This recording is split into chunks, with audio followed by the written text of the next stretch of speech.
Imagine thinking the worst was over. That the man who once swore to love you, who once held you in his arms, was finally where he belonged. Locked away. Behind bars. Gone forever. And then, imagine waking up to the impossible news. He's out. He's coming. And he's coming for you. This isn't just a prison break. It's a revenge mission. A ticking time bomb. A man fueled by rage, betrayal, and an obsession that didn't die in a prison cell. It grew. And when he finally got the news that shattered whatever piece of sanity he had left, he made a choice. He wasn't going to serve his time. He wasn't going to wait for justice. He was going to make his own. So what does it take? What does it take for a man to risk everything, to break out of an impenetrable prison, to run through the night, to hunt down the one person he swore he'd never forgive? And the bigger question is, how did no one see it coming? How did an entire justice system fail to stop a walking nightmare before it was too late?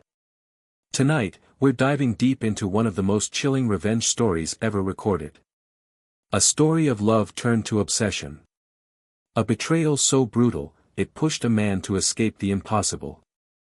And a crime so shocking, it left an entire town shaken to its core.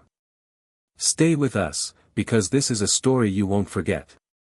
And if you love gripping true crime cases, don't forget to hit subscribe and turn on notifications for more real-life stories that will leave you speechless. Welcome to Shocking True Crime Exposed. His name was Daniel Reeves. 42 years old. A man who had once been ordinary, until life twisted him into something else. Before he was an inmate, before his name became a headline, he was just another husband, another father, another man trying to make ends meet in a town where no one was special. Daniel was raised in Clarkson, Georgia, a quiet, forgettable town where people spent their entire lives without making the news. He wasn't rich. He wasn't privileged. He was the kind of man you'd see every day and never remember. A construction worker, a guy with dirt under his nails and a cigarette hanging from his lips. Hard-working, but rough around the edges. A man who prided himself on providing for his family, even if that meant breaking a few rules along the way. He met Lisa, his wife, when they were both young. High school sweethearts. She was beautiful in a small-town way, big smile, soft voice, the kind of woman who made men feel like they could be more than they were. She grounded him. Or at least, she tried. But Daniel always had a temper. Not the kind that exploded in public, not the kind that left bruises.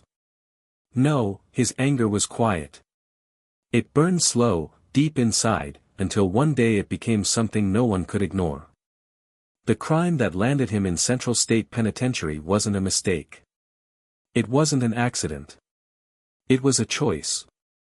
One bad choice, fueled by desperation. A robbery gone wrong. He had debts, bills he couldn't pay, a family depending on him. So he took a gun, put on a mask, and walked into a gas station, thinking he could scare the cashier into handing over a few $100. But the cashier had a gun, too. There was a struggle. A single gunshot. The man survived. But Daniel didn't. Not really. That night, the old Daniel died, and the new one, the one with a 15-year sentence, was born. Prison changed him. It had to. He wasn't the toughest guy inside, not by a long shot, but he learned fast. He kept his head down, made alliances where he could. He wasn't looking for trouble, but trouble had a way of finding him. Days turned into months. Months turned into years. The walls of his cell became more familiar than the home he once lived in. And through it all, the one thing that kept him sane was Lisa. The letters. The visits. The promise that someone was still waiting for him on the other side. Until she wasn't. Lisa Reeves. 39 years old. A woman who had spent half her life waiting. Waiting for a better job. Waiting for Daniel to come home every night covered in dust and sweat. Waiting for a future that never seemed to arrive. When Daniel was sentenced, Lisa became something she had never wanted to be, a prison wife. For the first few years, she did what was expected. She visited every weekend, bringing their daughter, Emily, now 10, to see her father through a glass window. She sent him money, wrote him letters, pretended to believe that life wasn't over. But time has a way of erasing loyalty. Loneliness has a way of making people forget their promises. Lisa wasn't a bad person. She never set out to betray him. But she was human. And humans break when left alone for too long. His name was Mark Holloway. 35. A mechanic. The kind of guy who always had grease on his hands and a smirk on his face. He wasn't flashy, wasn't rich, but he was there. That was all it took. Lisa met Mark when her car broke down one night. Fate, coincidence, or something darker, who knows? What mattered was that he fixed her car, and somewhere along the way, he started fixing something inside her, too. At first, it was innocent. A friendly face. A man who listened when she talked about how hard things were. But soon, conversations turned into late-night phone calls. Phone calls turned into secret meetings. And before she could stop it, before she even wanted to stop it, she wasn't waiting for Daniel anymore. The first time she kissed Mark, she felt something she hadn't in years, alive. The first time they slept together, she told herself it was a mistake. The second time, she stopped making excuses. Lisa knew the risks. She knew Daniel would never forgive her. She knew if he found out, it wouldn't end well. So she was careful. No letters. No phone calls. No talk of Mark in front of Emily. But secrets have a way of slipping through the cracks, especially in small towns. It came in a plain, white envelope. No return address. No name. Just his name, scrawled in sloppy handwriting. Daniel Reeves had received hundreds of letters during his time in Central State Penitentiary, from Lisa, from lawyers, from distant friends who still remembered he existed. But this one was different. It felt different. The paper was cheap, the ink smudged, but what was inside? That was enough to turn a man into something else entirely. He unfolded the paper, expecting a message, maybe a few words of encouragement. Instead, there was only a single photograph, a grainy, low-resolution shot, but clear enough. Lisa. Laughing. Her body pressed against another man. His arm wrapped around her waist. Daniel stared at it, unblinking. His heart didn't stop. It burned. For a moment, the world inside that prison, the shouting, the clang of metal doors, the endless stench of sweat and concrete, disappeared. All that existed was that image. Lisa. His Lisa. With another man. Something inside him snapped. Shock. Rage. A dangerous silence. Daniel had been locked up for 5 years. 5 years of waiting, of counting days, of believing that somewhere beyond those walls, Lisa was waiting too. She wasn't. He clenched his fist so tightly that his knuckles turned white. The picture crumpled in his grip. His breathing slowed, deep and measured, but his heart. His heart was a war drum. He didn't shout. He didn't scream. He didn't throw the letter. He simply stood up, turned around, and walked back to his bunk. Silent. Controlled. Calculating. And that's what made it terrifying. Prison teaches a man how to hide his emotions. But this? This was different. Daniel stopped talking. Stopped eating as much. Stopped playing cards in the yard, stopped laughing at bad jokes, stopped responding to the inmates who usually had his back. He wasn't just angry. He was waiting. Thinking. Planning. His cellmate, Ray, Big Dog Walker, a man who had seen his fair share of broken men, knew something was wrong the moment Daniel sat on his bunk that night. "You good, man?" Ray asked. Daniel didn't answer. He just kept staring at the ceiling, his hands locked together so tightly his fingers trembled. "Hey, what's up, Reeves?" Slowly, Daniel turned his head. "I'm getting out of here," he said, his voice calm. "Steady. And when I do, I'm gonna kill her." Ray didn't laugh. He didn't joke. Because he knew, Daniel wasn't lying. Prison guards aren't easy to fool. They can tell when an inmate is about to snap. And Daniel? He had all the signs. He stopped fighting. No more arguments in the mess hall. No more tension with the other inmates. Almost like he knew nothing inside those walls mattered anymore. He kept to himself. No eye contact. No unnecessary words. A ghost walking through the halls. He started watching. Not just the guards. The schedule. The cameras. The weak spots. Lieutenant Joseph Carter, a senior guard, wrote a report about Daniel's unusual behavior just 2 weeks before the escape. He noted that Daniel seemed detached, hyper-focused, and unusually quiet. But paperwork gets lost. Red flags get ignored. And by the time anyone realized the danger, it was already too late. A prison break isn't something you just wake up and do. It takes time, patience, and help. And Daniel? He wasn't alone. Rumors started circulating in the yard. Conversations spoken in hushed voices, behind bars and under flickering lights. Daniel wasn't asking about escape routes, he was learning them. He was careful. Precise. He didn't ask questions that would draw suspicion. Instead, he listened. He listened to the stories from old-timers about how inmates had almost made it out. He memorized the patterns of guard shifts.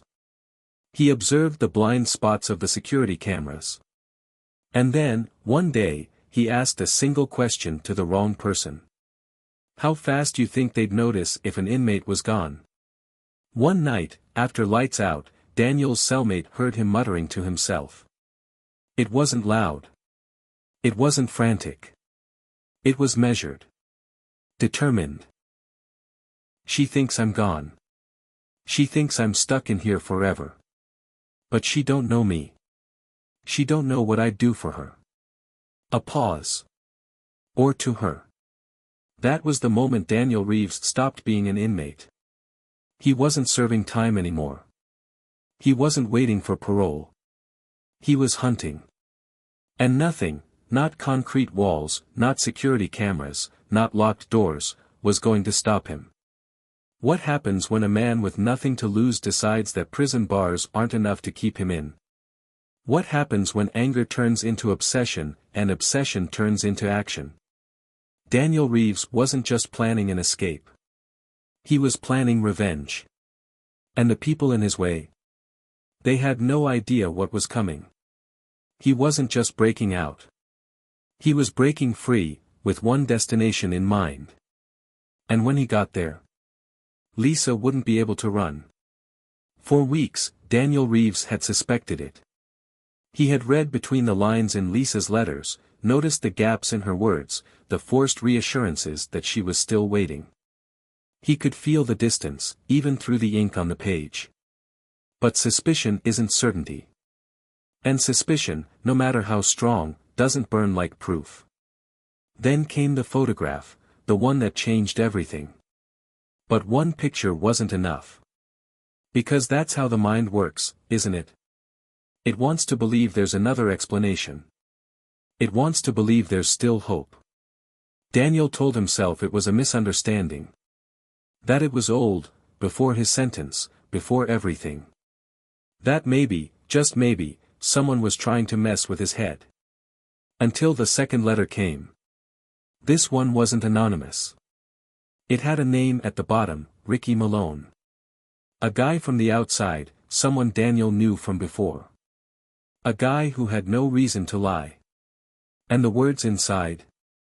I hate to be the one to tell you, man, but Lisa ain't waiting. She's moved on. And it ain't just talk. I seen them together. It's real. You need to forget her. Forget her. Forget her. Daniel read the letter again. And again. His hands shook. The room spun. And then, something inside him shattered. A prison cell is a bad place to break down. The walls are too close. The air is too stale. And the only thing to take your anger out on is yourself. Daniel stood up, staring at the wall like it was mocking him. His breathing was heavy. His vision tunneled. His fists clenched so tight his nails dug into his skin. And then, he exploded. A punch to the wall. Then another. Then another. Knuckles splitting. Blood smearing against the cold concrete. Lisa. Mark. The letters. The laughter. The betrayal. It all collided inside his head like a wreck at full speed. One of the guards, Officer Kilpatrick, heard the noise from down the hall. The thud of fists. The gritted growls of a man barely holding himself together. He walked over, rapped on the bars. Reeves. What the hell is going on? No answer. Reeves. Daniel turned. His face was unreadable. His hands bloody. His knuckles raw. He took a step closer, leaned into the bars, and for the first time, spoke. If I ever get out of here. A pause. A slow, dark smile curling at the corner of his mouth. She's dead. From that moment, everything changed. Daniel stopped being an inmate serving a sentence. He stopped thinking about appeals, about parole, about good behavior. Time didn't matter anymore. Justice didn't matter anymore. The future didn't matter anymore. Only one thing did. Revenge. Revenge wasn't just a fantasy. It wasn't a thought he could let drift away in the night. It was a plan. And plans require details. Prisons aren't perfect. No system is. Daniel started watching. Noticing which guards were lazy. Which ones got too comfortable. Which cameras had blind spots. Which doors had a slight delay before locking. He started testing limits. One night, during headcount, he deliberately lagged behind as the inmates were being shuffled back to their cells. The guards didn't notice until the last second. That was valuable information. If they didn't notice 1 second late, could they miss 10? 30? A full minute? Every shift change, every corridor, every loose routine became another piece of the puzzle. No one escapes alone. Daniel didn't need friends, he needed opportunities. And he found them. Big Dog Ray Walker, his cellmate, a guy who had been locked up for 2 decades and had connections inside and out. Spider Martinez, a wiry guy with sticky fingers, who had a knack for getting what people weren't supposed to have. Officer Dean Larkins, a prison guard with a gambling problem, deep in debt to the wrong people. Daniel started talking. Not a lot. Not directly. But enough. A casual mention of a possible escape route near the laundry docks.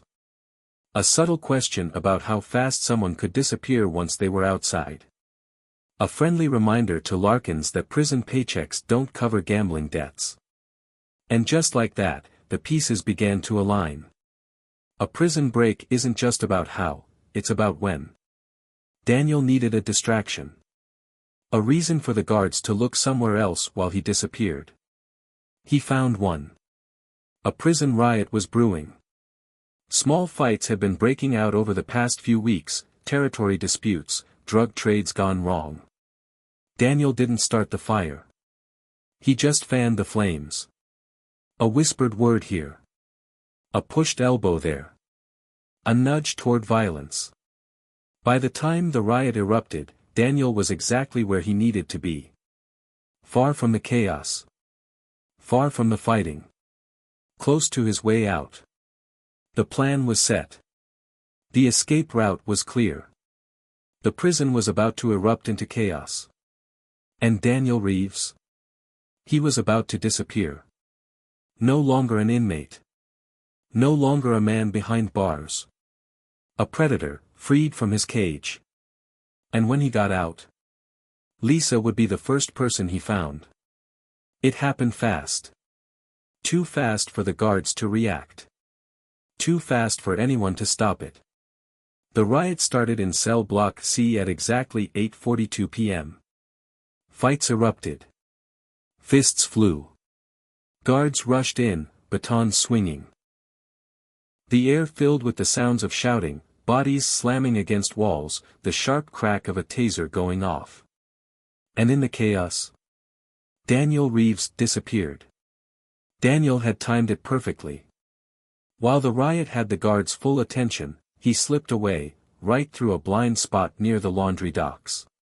The security cameras. Looped footage. He had watched the rotation for months and figured out how long the blind spots lasted. The locked gate. Officer Dean Larkins, the one with the gambling problem, had left it unlocked. Daniel didn't run. Running gets you caught. He walked. Moved like he belonged. A stolen guard's jacket helped him blend in. A clipboard in his hand made him look like he was on duty. And just like that, he was out. By the time the prison alarm blared, Daniel was already gone. The first 15 minutes after an escape are crucial. The farther you get, the harder you are to catch. And Daniel? He had a plan. The getaway vehicle, a 1999 Ford pickup, sat in the parking lot outside the prison. Not just any truck. Larkin's truck. Keys. Already inside. He started the engine, drove calmly, like he had every right to be there. When the first roadblock went up, Daniel was already 40 miles away. By the time his mugshot hit the news, he had crossed state lines. Law enforcement assumed what they always assume when an inmate escapes. He'll run. He'll lay low. He'll try to disappear. They thought Daniel wanted freedom. They didn't realize he wanted revenge. They set up checkpoints near bus stations, airports, border crossings. Places a man on the run would go. Daniel didn't go to any of them. Instead, he was heading for one place. Lisa. She was the reason he was out. She was the reason he was never going back. And she had no idea. Daniel didn't make pit stops. Didn't waste time. Didn't change clothes, didn't rest, didn't stop thinking about what was coming. A stolen license plate swapped onto Larkin's truck bought him time. He paid cash for gas. Kept his head down. Every mile was 1 mile closer. Every town he passed through was one step closer to making her pay. Lisa had no idea Daniel was coming.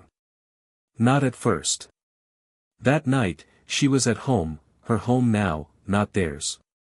A modest one-story house on the edge of town, nothing fancy, but safe. Or at least, it was supposed to be. She was alone. Her daughter, Emily, was staying with her grandparents for the weekend. Mark? He was out, working late at the garage. Lisa sat on the couch, flipping through channels, sipping wine. She wasn't thinking about Daniel. She hadn't thought about him in weeks. Then her phone buzzed. A text from her best friend, Sarah. Holy SHT, Daniel escaped.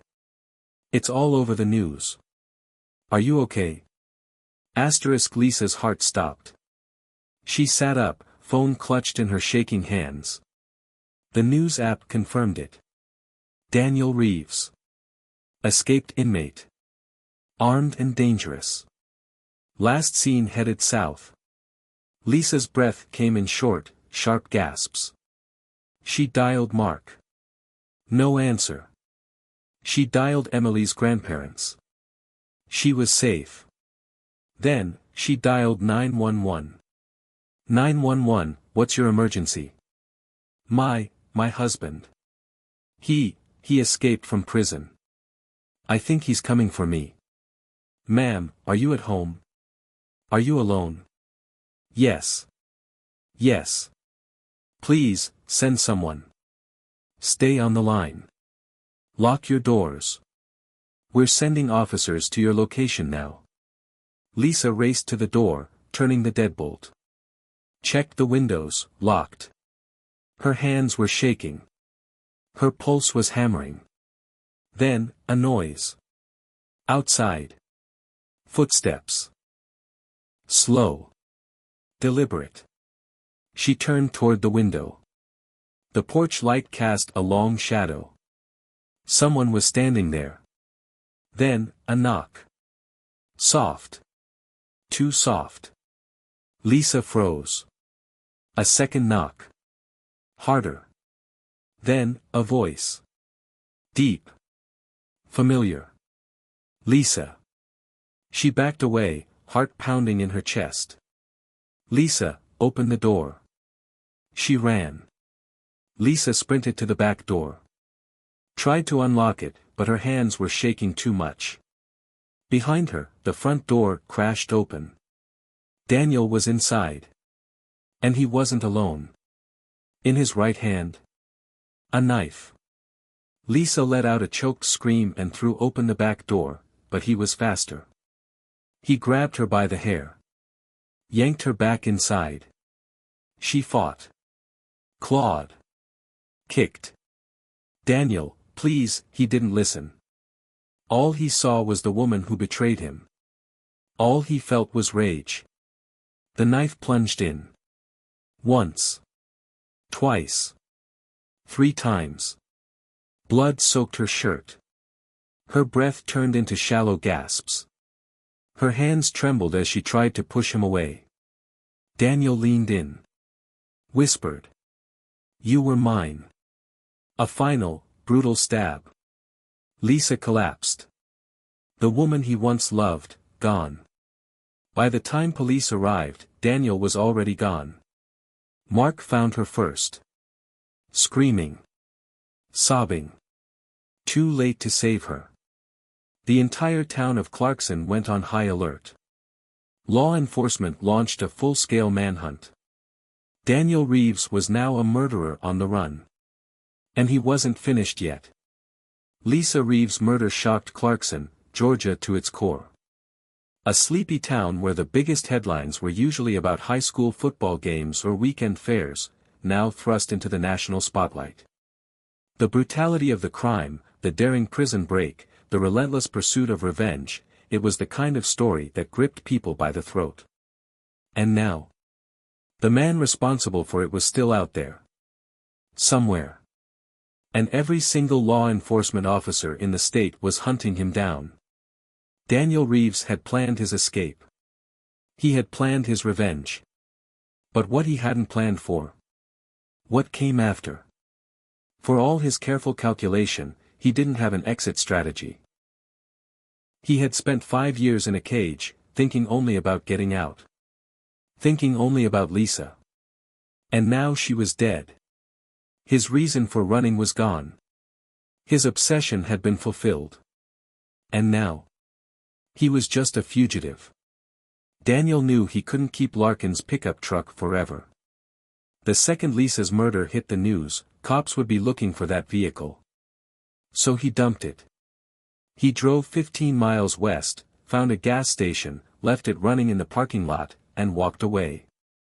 Surveillance cameras caught his image, grainy, hood pulled low over his face. It was the first real clue of where he was heading. But by the time police arrived, he was already long gone. Daniel walked. 4 hours. Through backroads, wooded paths, places where no one would look twice at a man on foot. At midnight, he reached a small roadside diner. Tired. Hungry. Covered in dried blood. He walked inside like any other exhausted traveler. Ordered a coffee and a sandwich. The waitress, Tina Matthews, noticed his hands first, knuckles still raw, covered in scabbed-over wounds. "Rough night," she joked. Daniel just smiled. It wasn't until later, when she saw the news report, that she realized who she had just served. By then, he was gone. The morning after Lisa's murder, law enforcement received their first big lead. A construction worker had spotted a strange man near an abandoned barn, about 30 miles south of Clarkson. Looked dirty. Like he'd been sleeping outside. Kept looking over his shoulder. The description matched Daniel Reeves perfectly. Within minutes, police swarmed the area. They brought in K-9 units. Helicopters. Every available officer. This time, Daniel wouldn't slip away. Daniel Reeves was hiding in the barn when he heard the sirens. Felt the vibrations of boots hitting the ground outside. He had two choices. Surrender, or go down fighting. For a long moment, he just sat there, knife still in his hand, blood still under his fingernails. Then, from outside, Daniel Reeves. "Come out with your hands up." Silence. "This is your last warning." Daniel took a long, slow breath. Then, he stepped outside. Hands up. Expression blank. Not a word. Not a struggle. As officers tackled him to the ground, handcuffing him, he just stared straight ahead. Like a man who had already accepted his fate. The mugshot spread like wildfire across news stations. Daniel Reeves, hair a mess, face hollow, eyes cold. No remorse. No anger. No fear. Just emptiness. Like a man who had already died inside. The trial of Daniel Reeves was one of the most anticipated cases of the year. Crowds lined up outside the courthouse. Reporters scrambled for every detail. Inside, the atmosphere was thick with tension. On one side, Lisa's family. Her parents, eyes red from weeks of crying. Her daughter, Emily, too young to understand fully, but old enough to know her mother was never coming back. On the other side, Daniel Reeves. Sitting calmly at the defense table. No emotion. No sign of regret. Just waiting. When Daniel finally spoke in court, his words shook everyone. "She betrayed me. She deserved what she got." There was no apology. No remorse. Only justification. His lawyer tried to argue temporary insanity. Tried to paint Daniel as a man who snapped. The prosecution. They tore that argument apart. This wasn't temporary insanity. This was premeditated murder. This was an obsession that turned deadly. This was a man who planned his wife's execution the moment he learned she had moved on. The jury deliberated for less than 3 hours. When they returned, the room fell silent. The judge read the verdict. On the charge of first-degree murder, guilty. On the charge of escape from custody, guilty. On the charge of grand theft auto, guilty. Daniel Reeves showed no reaction. He didn't flinch. Didn't cry. Didn't look at Lisa's family. He just stared ahead, empty. As if he had known all along how this would end. The prosecution pushed for the death penalty. Lisa's parents begged for it. "He didn't just kill my daughter. He hunted her. He stalked her. He made her die in fear. He doesn't deserve to live." But the judge? The judge gave him life without parole. Not because Daniel deserved mercy. But because he deserved to sit in a cell for the rest of his life, thinking about what he had done. No escape. No freedom. Just 4 walls and endless time. Lisa Reeves was buried next to her mother's grave in the same town she grew up in. Her daughter, Emily, was raised by her grandparents, growing up with only faded pictures of the mother she lost. Clarkson, Georgia. It never forgot what happened. And Daniel Reeves? He now sits in a maximum security prison, spending every waking moment in a cage he can never escape. And the last words he ever spoke in public? Before the guards led him away. She should have waited for me. Some stories end with justice. Some stories end with redemption. This one? It ended in blood. Lisa Reeves never imagined that her past would come crashing through her front door one night. She never thought the man she once loved, the man who was supposed to be locked away forever, would find his way back to her. But he did. And when he did, he didn't come for closure. He didn't come to talk. He came to kill. But the real question is, could this have been prevented? Or was it always going to end this way? Love can turn into obsession. Obsession can turn into resentment. And resentment can turn into revenge. Daniel Reeves had 5 years behind bars to think. 5 years to let his anger grow. But was it Lisa's betrayal that pushed him over the edge? Or had Daniel been broken long before he ever set foot in prison? Would this story have unfolded differently if Lisa had told him the truth sooner? If she had been upfront about moving on instead of letting him believe she was still waiting?